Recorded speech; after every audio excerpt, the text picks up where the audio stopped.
नमस्कार, मेरा नाम स्वर्णा। आप देख रहे हैं एचडब्ल्यू न्यूज। रेलवे की ग्रुप डी परीक्षा के पैटर्न में हुए बदलाव और एनटीपीसी परीक्षा के रिजल्ट में हुई धांधली को लेकर सोमवार को देर रात तक पटना रेलवे स्टेशन पर छात्रों ने विरोध प्रदर्शन करते हुए कई ट्रेनों के पहिए रोक दिए। छात्रों ने पटना से आरा जाने वाली ट्रेन के परिचालन को भी बाधित कर दिया। छात्र कई घंटों तक पटना रेलवे स्टेशन पर अपनी मांगों को लेकर प्रदर्शन करते रहे, जिसके कारण से कई ट्रेनों को रद्द करना पड़ा और कई ट्रेनें अलग अलग स्टेशनों पर कई घंटों तक इंतजार करती रही।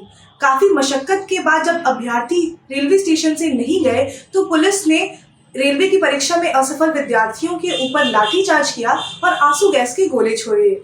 आरआरबी और एनटीपीसी के रिजल्ट आने के बाद से ही अभ्यर्थी काफी नाखुश है, जिसके बाद से ही वो लगातार प्रदर्शन कर रहे हैं। आरआरबी एनटीपीसी के रिजल्ट को लेकर अभ्यर्थी इतने नाखुश क्यों हैं, जिसको लेकर वो लगातार प्रदर्शन कर रहे हैं? इस सवाल का जवाब हम आपको इस वीडियो में देने की कोशिश करेंगे। इन सबकी शुरुआत 14 जनवरी से हुई, जब रेलवे भर्ती बोर्ड ने non technical popular category NTPC के 35,000 पदों के लिए हुई परीक्षा का रिजल्ट घोषित किया।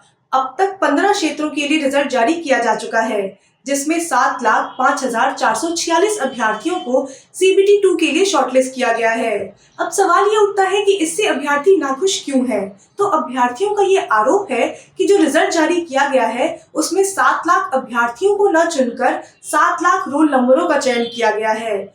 उनका सवाल ये है, आखिर एक उम्मीदवार को अलग अलग पदों के लिए क्यों चुना गया है? वो लगातार ये बात कह रहे हैं कि पहले एक पद के लिए 10 प्रत्याशी हुआ करते थे, अब 10 प्रत्याशी एक पद के लिए परीक्षा दिया करेंगे, जिसको लेकर वो काफी नाखुश हैं और लगातार प्रदर्शन कर रहे हैं। एनटीपीसी परीक्षा को लेकर जब छात्रों ने नाराजगी जताई, तब रेल मंत्रालय ने एनटीपीसी परीक्षा 2021 के परिणाम को लेकर बयान जारी किया था, जिसमें उन्होंने कहा था कि परीक्षा संबंधित सभी घोषणा रेलवे भर्ती बोर्ड द्वारा किया जाएगा। बोर्ड ने अपने स्पष्टीकरण में इस बात का उल्लेख भी किया कि स्तरीय तरीके से प्रत्येक श्रेणी की भर्ती प्रक्रिया सुनिश्चित की जाएगी।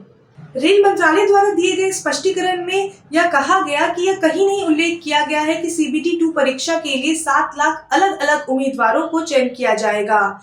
बयान में आगे कहा गया कि दूसरे चरण में 5 स्तरीय कंप्यूटर आधारित परीक्षा होगी, जिसमें अभ्यर्थी अपनी योग्यता और विकल्प के अनुसार एक से अधिक पदों के लिए चयनित किए जा सकते हैं।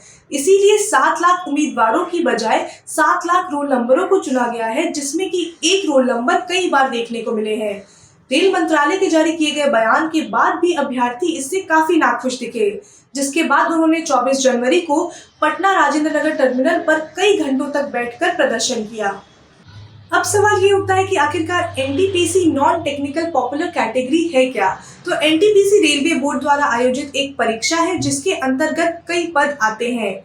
यह एक सरकारी प्रतियोगी परीक्षा है, जिसमें विभिन्न स्नातकों के उम्मीदवारों को चुना जाता है। इसमें क्लर्क, सहायक, टाइपिस्ट आदि के पद शामिल हैं। रिजल्ट के अलावा अभ्यर्थी परीक्षा के पैटर्न में आए बदलाव को लेकर भी काफी नाखुश है। अभ्यर्थियों ने फरवरी 2019 में CBT का फॉर्म भरा था, जिसके बाद रेलवे द्वारा सितंबर 2019 में परीक्षा लेने की बात कही गई थी। निर्धारित समय से परीक्षा न हो सका, जिसके बाद दिसंबर 2021 में रेलवे द्वारा आश्वस्त किया गया था कि फरवरी 2022 तक परीक्षा ले ली जाएगी। लेकिन सोमवार को अचानक से एक नोटिस जारी करते हुए ये बात कही गई कि अब CBT की परीक्षा एक चरण में नहीं बल्कि 2 चरण में ली जाएगी।